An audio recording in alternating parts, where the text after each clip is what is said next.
Hi all. അതെ, ആ ഇരിക്കുന്ന പാക്കറ്റ് എന്നിലെ അമ്മ ഉണർന്നതാണ് കേട്ടോ. ഇന്ന് നമ്മൾ ഡ്യൂട്ടിക്ക് ചെന്നപ്പോഴേ അവിടെ ഒരു ചോക്ലേറ്റ് ഞാൻ കഴിച്ചു. അപ്പോൾ ഞാൻ ഓർത്തു, അയ്യോ പാവം എൻ്റെ മക്കൾ, അവർ കഴിച്ചില്ലല്ലോ. അങ്ങനെ നമ്മൾ ഓർഡർ ചെയ്താണ് കേട്ടോ. അതുകൊണ്ട് എന്ത് വേണ്ടു, രണ്ടാളും കളി കഴിഞ്ഞ് വന്ന പാടെ നേരെ കയറി അങ്ങ് കുളിച്ചു പാക്കറ്റ് കണ്ടപ്പോൾ. എൻ്റെ കുഞ്ഞുനാളിൽ എനിക്കങ്ങനെ ചോക്ലേറ്റ് കഴിക്കണമെന്നുള്ള ആഗ്രഹങ്ങളൊന്നും ഇല്ലായിരുന്നു. ഉണ്ടായിരുന്നു ആവൂ, എനിക്കറിയത്തില്ല. എന്നായാലും ഞാൻ കഴിച്ചപ്പം എനിക്ക് തോന്നി മക്കൾക്കും കൂടി വാങ്ങിക്കണമെന്ന്. പിന്നെ നമുക്ക് ഇത്രയും വിലയുള്ള ചോക്ലേറ്റ് ഒന്നും വാങ്ങിക്കാനുള്ള അവസ്ഥയൊന്നും ഉണ്ടായിരുന്നുമില്ല. ഇതൊക്കെ ഉണ്ടായിരുന്നു ആവും, എനിക്കറിയത്തുമില്ല കേട്ടോ. അങ്ങനെ രണ്ടാളും ചോക്ലേറ്റ് കഴിച്ച് ഹാപ്പി ആയിട്ടിരുന്നപ്പോഴാണ് അമ്മമ്മ അങ്ങ് മാറി നിൽക്കും എല്ലാ കാര്യത്തിൽ നിന്നും. അമ്മമ്മ അതിന് ഒരു കാരണവും പറയും, ഷുഗറാണ്. അങ്ങനെ വിട്ടു കൊടുക്കാൻ പറ്റുമോ? ഒരു ജീവിതമല്ലേ ഉള്ളൂ, നമ്മൾ അറിയണ്ടേ എല്ലാത്തിൻ്റെയും ടേസ്റ്റൊക്കെ. നമുക്ക് അങ്ങനെ ഒരു ആഗ്രഹം ഉണ്ടെങ്കിലോ.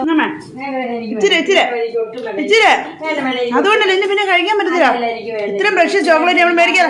അങ്ങനെ പറ. ഇല്ല ഇല്ല, ഇങ്ങോട്ട് വാ. ഒരു സ്പൂൺ ഇനി ഇല്ല. അപ്പൊ ഇത് കഴിക്കുന്നു. നമ്മൾ എപ്പോഴും മേടിക്കുന്ന ചോക്ലേറ്റ് ഇല്ല. ഇങ്ങോട്ട് വാ.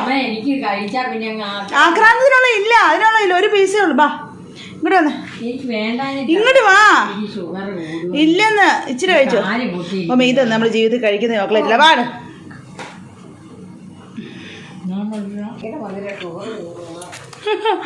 അച്ഛ ഇത് കാണുമ്പോൾ എനിക്കിട്ട് കിട്ടുമേ പണി.